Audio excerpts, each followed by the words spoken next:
Ladies and gentlemen, my vision for Bharat 2047 is the subject for this session. Though I would very much like to actually see Bharat in 2047, where I or members of my generation will be there to actually see it is more or less a foregone conclusion. Being born in early 41, to see Bharat at 27, 47, I shall have to live for 106 years. But as Ghalib said, हमको मालूम है जन्नत की हकीकत, लेकिन दिल के खुश रहने को गालिब ये ख्याल अच्छा है.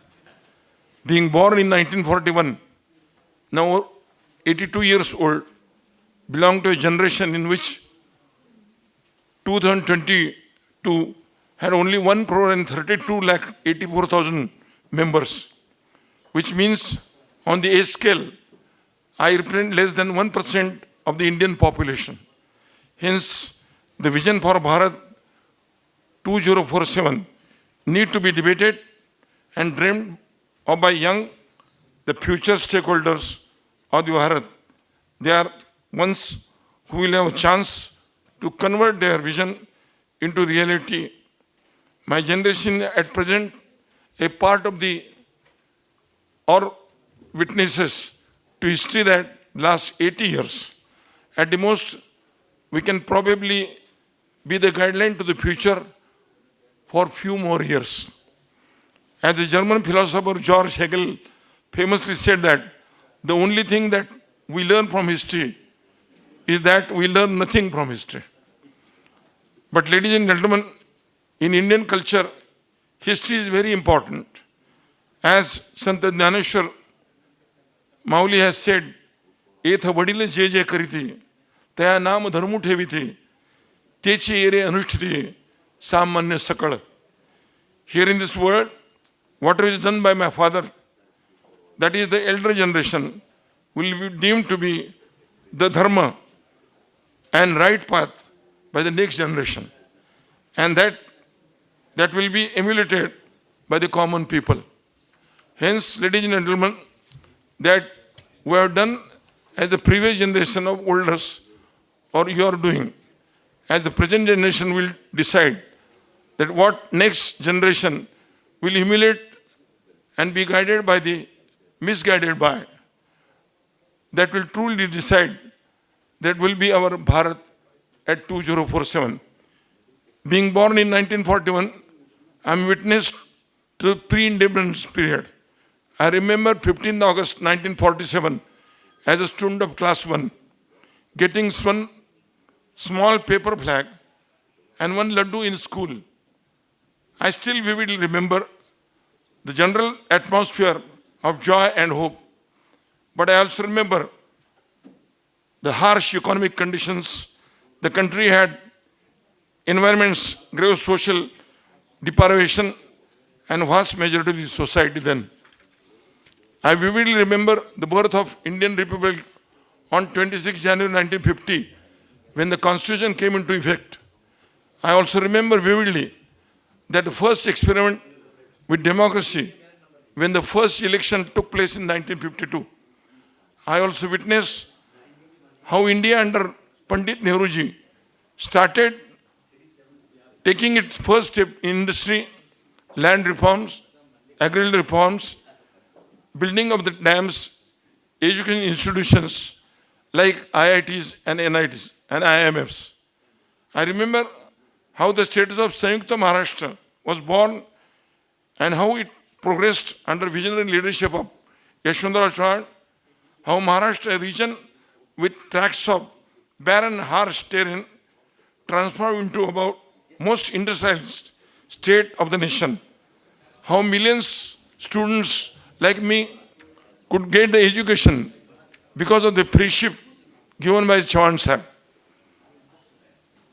To economically weaker students, being from Karad, hometown of Chauhan Sahib, I was also blessed to have blessing as a youth Congress worker, and also the guidance given by the politicians then and joint civil services.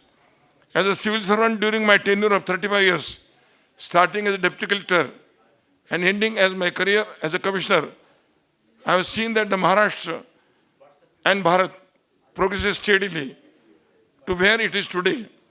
Today we are proud that in top 5 economies of the world, as we are here today, there is hot debates in the country about journey of last 75 years, about which portions of 70 years did we really make the progress.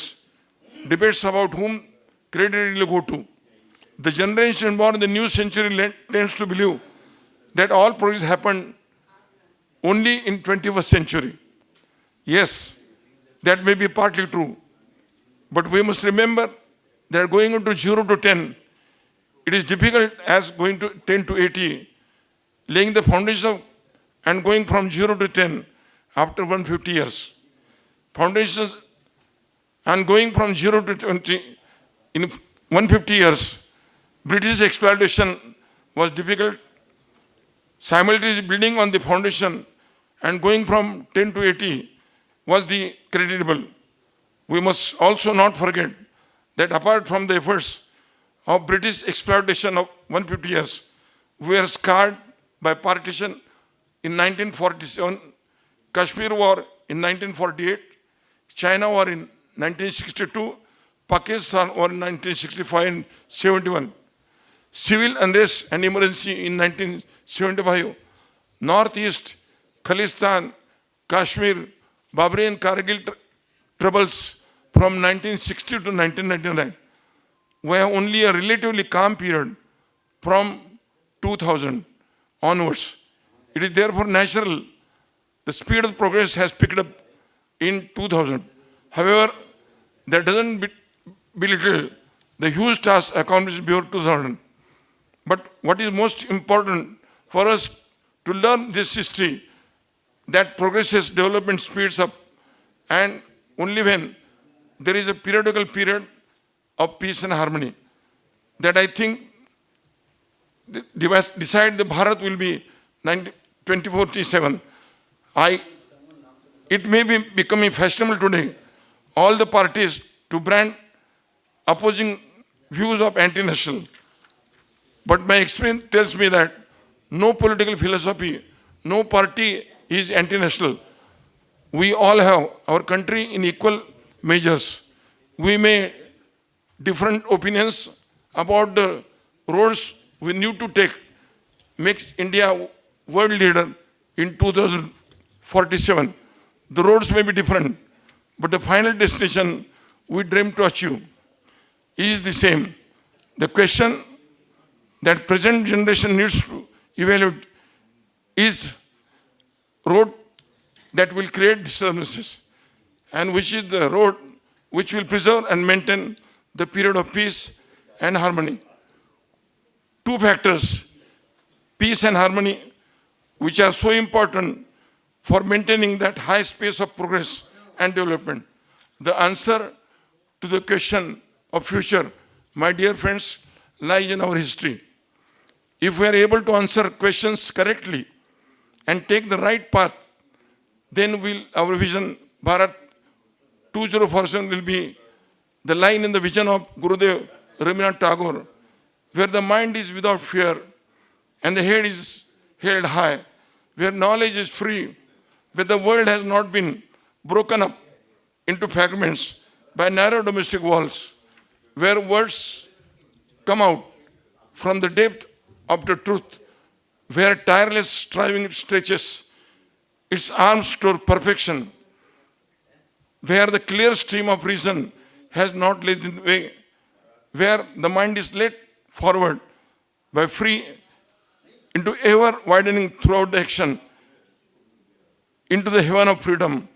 My father, let my country awake. भाइयों और बहनों,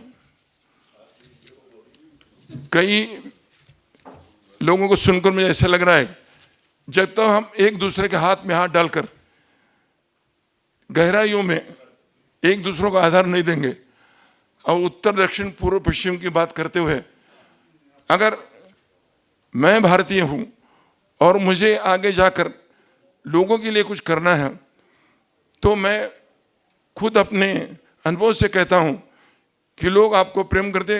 राजू जी जो बता रहे थे, पैसे की जरूरत नहीं चुनने के लिए, आपको लोगों ने पैसे दिए, मैंने देखा उनको, और लोग हमें भी कुछ करते। दिन रात अगर आप मेहनत करेंगे और लोगों के बारे में हम पैदा हुए हैं, आगे चलकर भी लोगों को हाथ देंगे, ऐसे हम जब कुछ काम करेंगे तो लोग आपके साथ है। और मुझे खातरी है कि 1947 में भी हम दूरियां दूर करके एक दूसरे के हाथ में हाथ आकर भारत की गरिमा बढ़ाएंगे। धन्यवाद। जय हिंद, जय भारत।